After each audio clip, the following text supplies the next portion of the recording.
Shotcrete is basically a fancy term for pneumatically placed concrete, or basically concrete that's shot out of a nozzle with high pressure air behind it.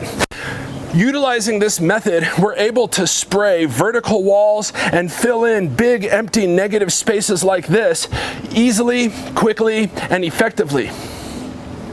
The first step in a job like this, obviously, drain the pool and demo. Next, we've added rebar cage, forming what you're going to see in the Shotcrete process. Currently, I'm sitting on the Baja shelf. We have used the plaster demolition as compacted fill. This is 100% okay and totally normal and widely accepted. After building the rebar cage, we've put in the supporting plumbing for our jets and booster pump for the spa. Okay, so here we are inside of what is going to be a spa. This spa is being added to an existing pool structure. This is the nozzle that we're going to be using to spray our Shotcrete. Here you can see a relief valve. So we have the opportunity to shut off the flow of concrete to allow it to dry, and then we can open it back up to get back to spraying our Shotcrete. Shotcrete nozzle, relief valve, rebar cage, spa, Baja shelf, supported plumbing. It's all been pressure tested, capped off.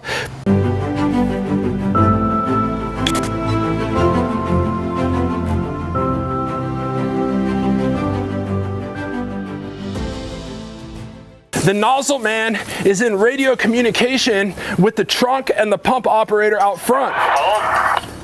Yeah, that little. There you go.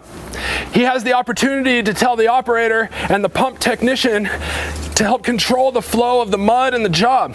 We don't want to spray too much concrete too rapidly. It then starts becoming weaker.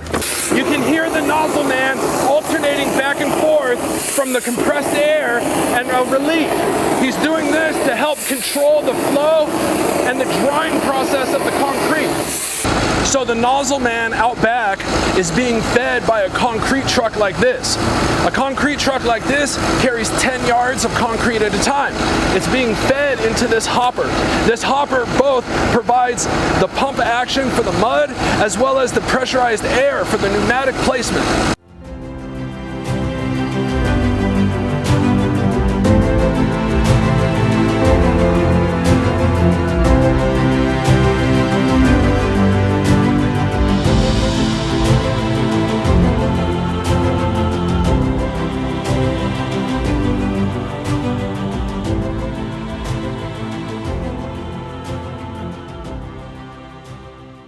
See the guide wires that we use to help us form the walls and keep a uniform width. 12-inch on the button. Okay, so we're about a quarter of the way through. We have the wall sprayed for the spa edition. Once the concrete is pneumatically placed, it is now safe to start working it. You can see that we have a straight edge and we're starting to form and shape the walls of the spa. That starting and stopping that you're hearing with the nozzle is the nozzle man relieving the air pressure, which is giving the concrete a chance to dry and form up. If it just endlessly flowed and flowed and flowed, it would be almost uncontrollable to manage.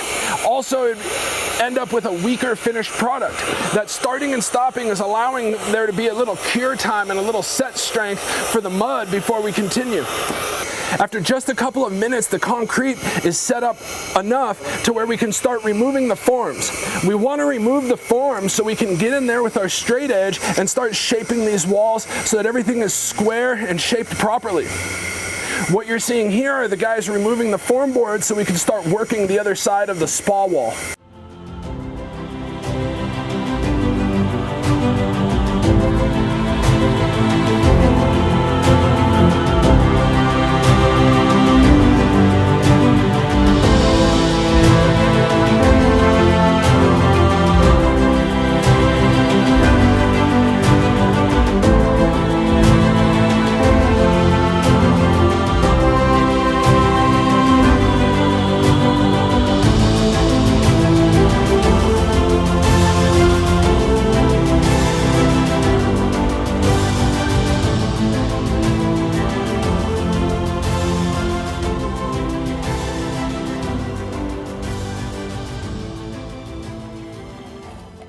Okay, so right now we're about halfway through.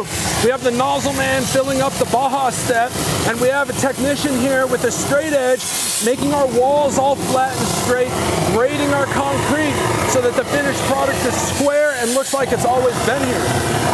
The nozzle man continues to spray and fill up the Baja step, and here we are squaring up our walls, getting everything nice, true, and even.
The finishing touches are all done by hand. Bubble levels, wood floats, and finishing trowels.